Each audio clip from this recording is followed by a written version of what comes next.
Olá! Na aula de hoje, a gente vai falar sobre a função do segundo grau, ou função quadrática. A gente tem essa função, né, ela é definida por uma lei, que é do tipo f de x igual a ax ao quadrado mais bx mais c. Lembrando que pode ser y no lugar do f de x, é a mesma coisa.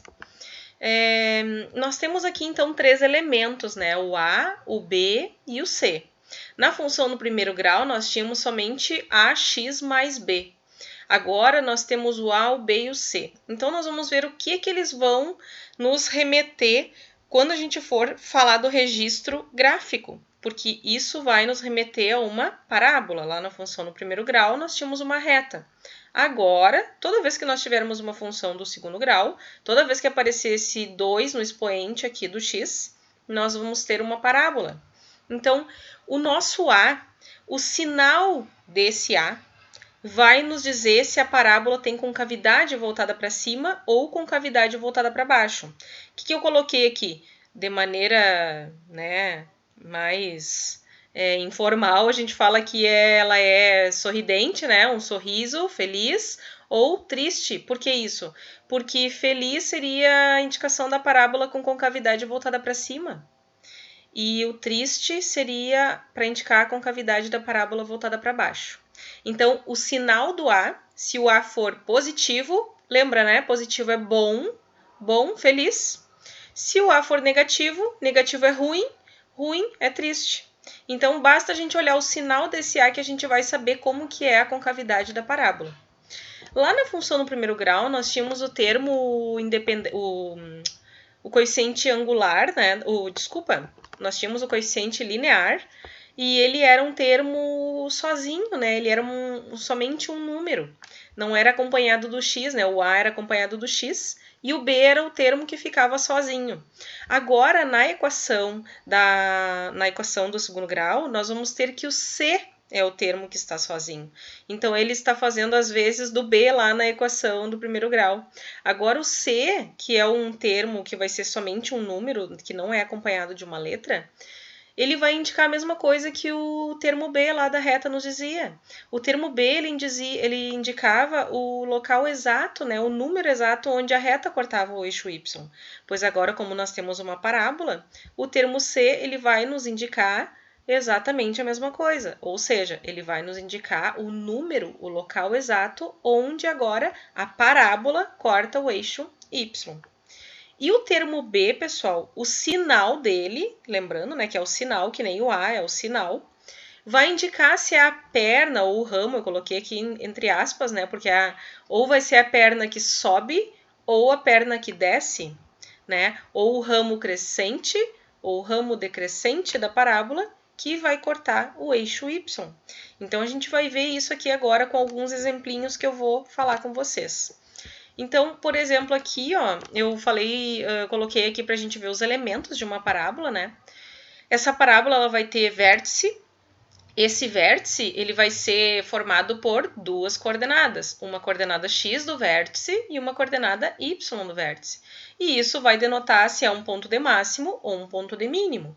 Então, vamos analisar aqui algumas coisas. Por exemplo, nessa primeira situação que eu coloquei aqui, nós temos uma parábola, a gente percebe que a concavidade dela é voltada para cima, ela é feliz, né? Por isso que o A é positivo. Eu não sei qual é a equação que gerou esta parábola, mas eu estou fazendo algumas análises com vocês, entendem? Então, o A a gente sabe que é positivo, é um número positivo, porque ela é feliz. O nosso B, pessoal, bom, a gente percebe aqui ó, que é o ramo decrescente, ela está descendo, descendo, descendo, descendo. Aqui ela parou e ela vai começar a subir. Então, é o ramo decrescente que está cortando o eixo Y. Por isso que o B eu sei que ele é negativo. E o C é o termo exato, o local, o número exato onde a parábola corta o eixo Y. Então, eu sei que o C está aqui, ó, é exatamente ele. Como ele está acima do eixo X, né? Então, eu sei que é um C positivo. Aí, aqui a gente percebe, então, né, quando eu fiz esse movimento aqui para vocês, ó, descendo, descendo, descendo, descendo, descendo, aqui parou. Portanto, aqui é um ponto de mínimo. Depois disso, ela vai crescer, crescer, crescer, crescer e assim sucessivamente, vai continuar crescendo. Então, aqui nós temos a coordenada x do vértice e aqui a coordenada y do vértice. A gente sempre vai ter ou um ponto de mínimo ou um ponto de máximo, nunca os dois, né? E aqui, se a gente for analisar o delta, então eu até escrevi aqui para vocês, ó, isso aqui jamais precisa ser decorado, tá, pessoal? De maneira alguma. Então, mas aqui, ó, a gente tem um delta negativo. Como que eu sei disso? Porque eu percebo que a minha parábola ela não está cortando o eixo x, ela não toca o eixo x. Essa coordenada x do vértice aqui, ó, é uma coordenada do vértice, mas a minha parábola não está tocando no eixo x. Então, quando isso acontecer, é porque eu tenho um delta negativo. Lembram que acontece de tu ter uma raiz de número negativo? Não existe raiz real de número negativo, né? Isso é um número complexo. Então, por isso que a gente diz que não existem raízes reais e a parábola não intercepta o eixo x. Agora, aqui nesse outro exemplo, pessoal, vamos ver analisar a concavidade da parábola. Olha aqui, ó. Tá aumentando, né? Tá subindo, subindo, subindo, subindo. Aqui ela parou de subir, estabilizou, portanto alcançou um ponto de máximo e depois disso começou a descer, descer, descer, descer e vai continuar descendo. Então a gente pode verificar aqui, ó, que ela é triste, né? Então indica um A negativo, concavidade voltada para baixo. A gente consegue perceber também, ó, que é o ramo crescente, né, na parte que sobe da parábola, que está atravessando o eixo y. Portanto, o sinal do B vai ser positivo.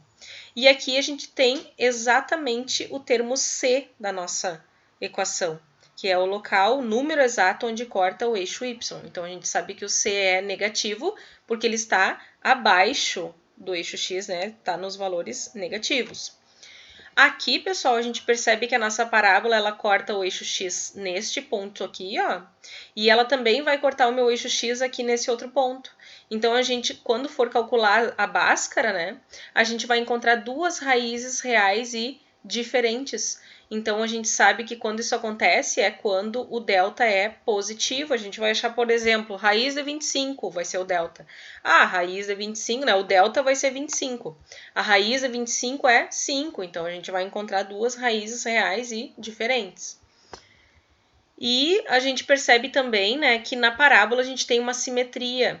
Aqui, ó, é um eixo de simetria. Então, a gente tem, ela é como se fosse espelhada, né?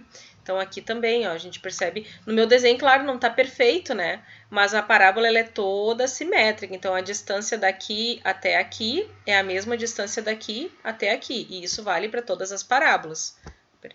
Ok? Eu não coloquei mais exemplos aqui, né? Mas pode ter também o caso de delta C igual a zero. Se nós tivermos um delta igual a zero, a gente encontra x' igual a x duas linhas, né? E daí a gente diz que tem duas raízes reais e iguais. E quando isso acontecer, a nossa parábola ela vai interceptar o eixo x somente em um único valor daí. Agora vamos a mais um exemplo, então. Eu coloquei uma situação aqui aplicada já para a gente analisar algumas coisas. Então, em uma empresa que produziu X unidades, ó, então X representa as unidades. Sabe-se que a função receita, ó, pessoal, é 6.000x menos x ao quadrado. E que a função custo é dada por x ao quadrado menos 2.000x. Nessas condições, qual deve ser a produção x para que o lucro da empresa seja máximo? Então, esta é a pergunta. Qual deve ser a produção X para que o lucro da empresa seja máximo? Bom, a gente está falando em lucro aqui, ó. E o enunciado nos fornece a função receita e a função custo. Então, primeira coisa que a gente tem que fazer é descobrir qual é a função lucro, porque senão a gente não consegue descobrir a resposta. Bom, a função lucro é toda a arrecadação é gerada pela função receita, né? Tudo que entra no caixa é a função receita, menos o custo, né? Todas as despesas que a empresa tem. Então, a receita, tudo que a gente ganha, menos tudo que a gente gasta. Bom, eu vou substituir aqui no lugar da receita a própria função receita fornecida no enunciado, lembrando que é menos o custo, e o custo é isto aqui, então é menos tudo isto, por isso que vai ficar menos x ao quadrado e menos 2.000x, tem que tomar muito cuidado, porque menos 2.000x vai ficar mais 2.000x, é menos todo o custo. Aí, só equacionando aqui, né, juntando os termos semelhantes, ó, menos x ao quadrado vai ficar menos 2x ao quadrado. E juntando esses dois termos aqui, que também são semelhantes, ficou 6.000x mais 2.000x, portanto, 8.000x. A gente pode perceber que isso é uma função do segundo grau, mas é uma função incompleta, né? Pessoal, a gente não tem o termo c, aquele termo independente aqui, que tem somente um número, né? Não tem uma... é só o coeficiente, não tem uma letra, pois ele não está presente nessa equação. Por isso, a gente tem uma equação incompleta. Não tem problema nenhum. Pode acontecer. A gente só não pode ter uma equação incompleta faltando esse termo aqui, porque daí vai ser uma função do primeiro grau. Então, vamos analisar aqui o que a gente tem. O que acompanha o x ao quadrado, né, o número que acompanha o x ao quadrado é o coeficiente a. E o que acompanha o x é o b. Bom, o a, o sinal dele indica a concavidade da parábola. Como ele é negativo, significa que ela é triste. O b é o ramo da parábola que indica, né, ele vai indicar lá qual é o ramo que corta o eixo y, se é o ramo crescente ou o decrescente. Nesse caso, como o b é positivo, então é o ramo crescente. E lembrando, né, que o c é 0. E o c é o local exato onde a nossa parábola corta o eixo y. Portanto, a gente já sabe daqui, ó, que a nossa parábola obrigatoriamente tem que interceptar o eixo y no ponto 0 do y. Claro que o ponto 0 do y é o mesmo 0 do x, porque é a origem do sistema cartesiano, né, pessoal?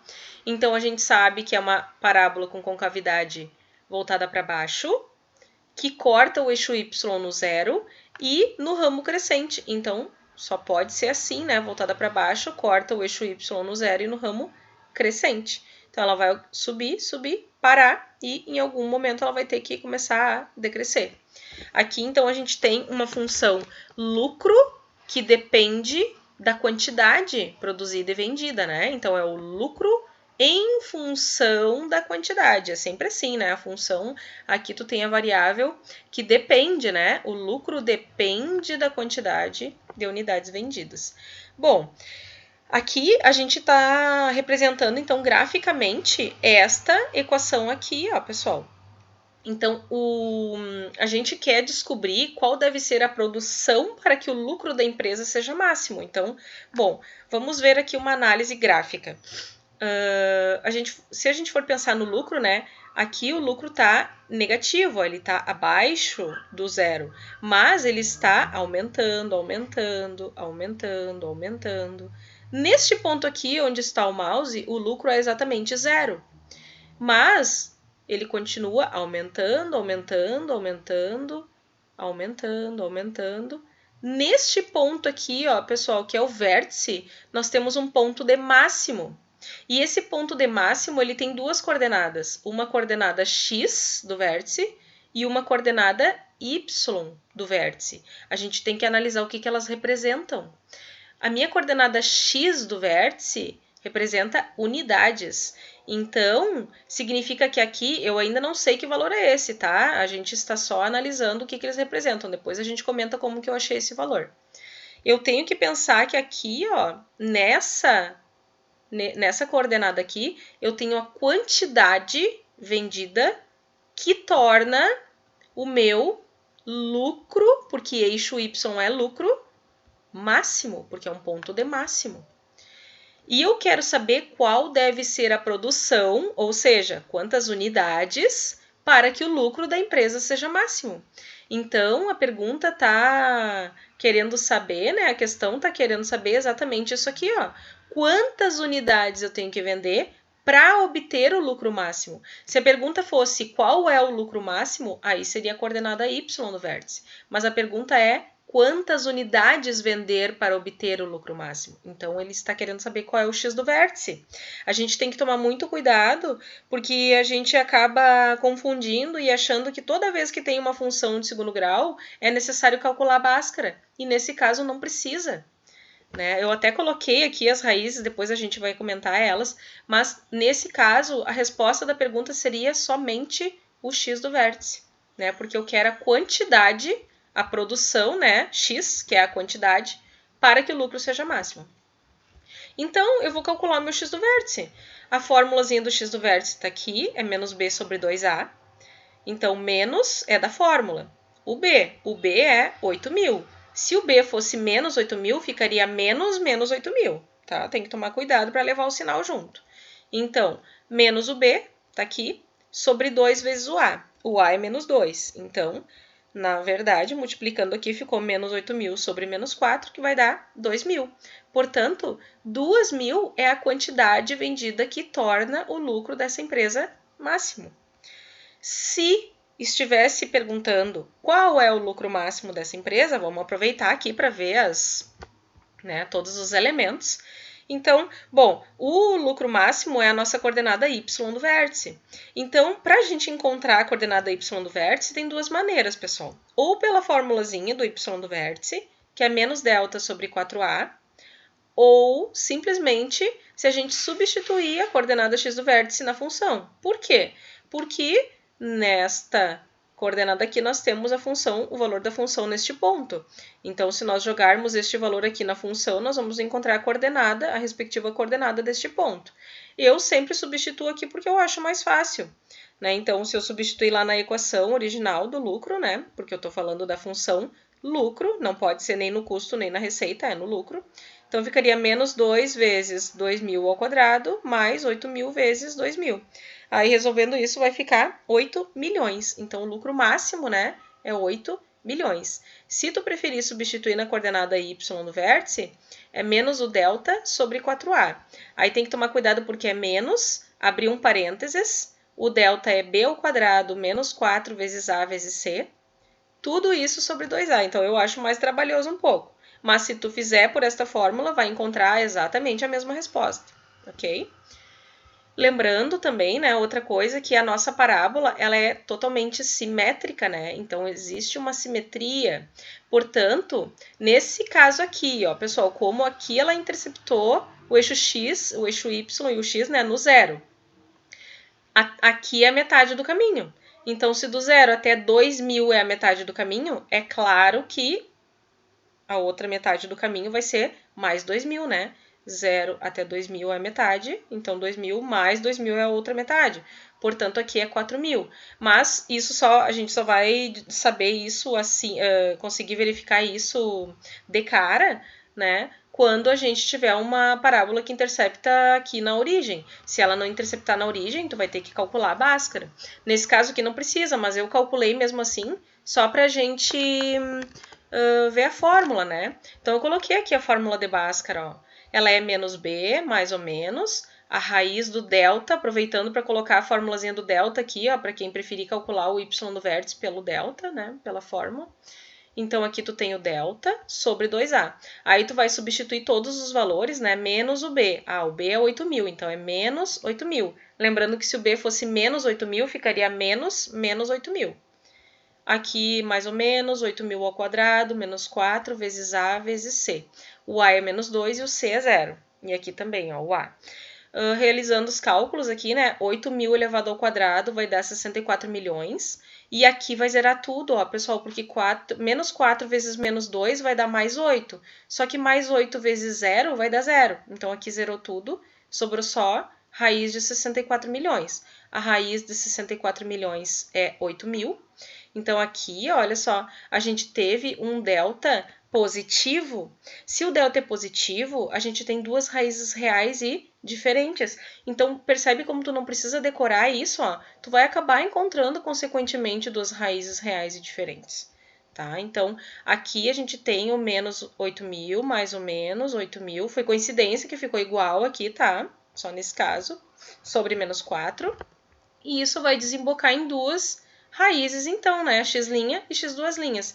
Esse mais ou menos a gente traz até aqui, e daí por isso que aqui ele se separa em dois, ó. Um é o mais, que tá aqui, e o outro é o menos, que tá aqui. Então, menos 8.000 mais 8.000 vai dar 0, sobre menos 4, que dá 0. Então, uma raiz é 0, a gente já sabia, né? Cortava o eixo y na origem. E a outra raiz ficou menos 8.000 sobre menos 4, então ficou menos 16.000 sobre menos 4. Portanto, né, menos dividido por menos vai dar mais. Então, a outra raiz a gente confirmou que é 4.000. Lembrando que a gente já sabia que era 4.000 porque ela é simétrica, né, a parábola, então a gente já sabia. Mas eu só fiz isso para a gente ver a fórmula, né, então para vocês verificarem aqui a fórmula de Bhaskara. Lembrando, não é sempre que tu precisa fazer a fórmula de Bhaskara. As questões que a gente vai fazer, elas são interpretativas, né, então aqui a gente teria que interpretar, ó, qual deve ser a produção X para que o lucro da empresa seja máximo? Ah, então ela está querendo saber qual é a quantidade que torna o lucro máximo.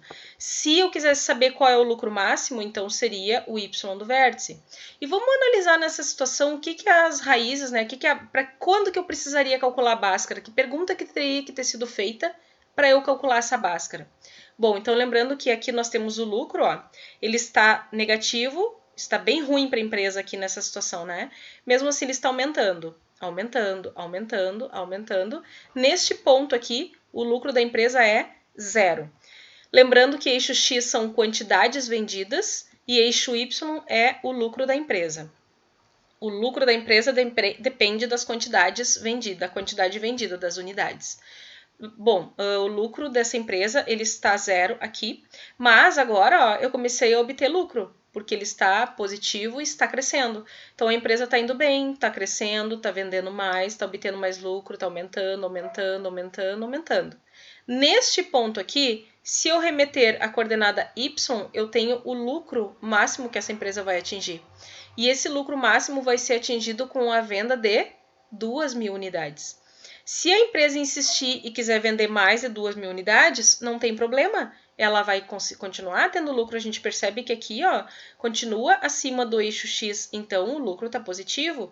Mas o que a gente percebe com o lucro? Ele começou a diminuir. A gente tem isso na vida real, né? Acontece em diversas empresas. A partir de certo ponto, a empresa começa a diminuir as vendas e começa a diminuir o lucro. Começa a ficar muito caro, muito custo para produzir e acaba diminuindo o lucro. Então, o lucro está diminuindo, diminuindo, diminuindo, mas ainda é positivo, só que está diminuindo. Quando chegar aqui em 4.000 unidades vendidas, o lucro dessa empresa novamente atingirá 0. E se eu insistir e continuar vendendo mais de 4.000 unidades, olha o que está acontecendo. Eu já não tenho mais nem lucro.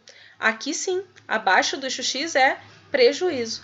Então, essa empresa ela só vai obter lucro se ela vender entre 0 e 4.000 unidades. Lembrando que se vender 0, se não vender nada, não tem lucro. E se vender 4.000 unidades, também não tem lucro. Então, se a gente estiver falando de uma empresa de camisetas, por exemplo, né, que só podem ser quantidades inteiras, né, não podem ser quantidades quebradas, eu não posso vender nenhuma. Eu tenho que vender uma e 3.999, porque se eu vender 4.000 unidades, eu também não vou ter lucro. Então, a gente pode falar aqui que é entre 0 e 4.000 unidades. Então, para a gente ter calculado Bhaskara nessa situação, teria sido necessário calcular Bhaskara somente se a pergunta fosse qual é o intervalo no qual a empresa terá lucro, por exemplo, né? Então, a gente tem que tomar muito cuidado e ficar atento, porque função de segundo grau, nem sempre a gente vai ter que calcular Bhaskara. Nós temos diversos elementos, né, coordenadas do vértice, nós temos as raízes, a gente tem que analisar também o sinal do A, o sinal do B, o termo C, para conseguir fazer o gráfico. É muito importante a gente conseguir transitar entre esses diferentes registros e muito importante também interpretar o que a questão está nos pedindo, não é simplesmente calcular Bhaskara, até porque vai acontecer, às vezes, da gente ter um delta negativo, como eu mostrei aqui para vocês, ó, que quando acontecer isso, nem vou ter raízes, então não tem por que calcular Bhaskara, tu vai ter um delta negativo. Então, tem que estar atento e interpretar a questão. Ok, pessoal? Por hoje era isso, bons estudos e até a próxima aula.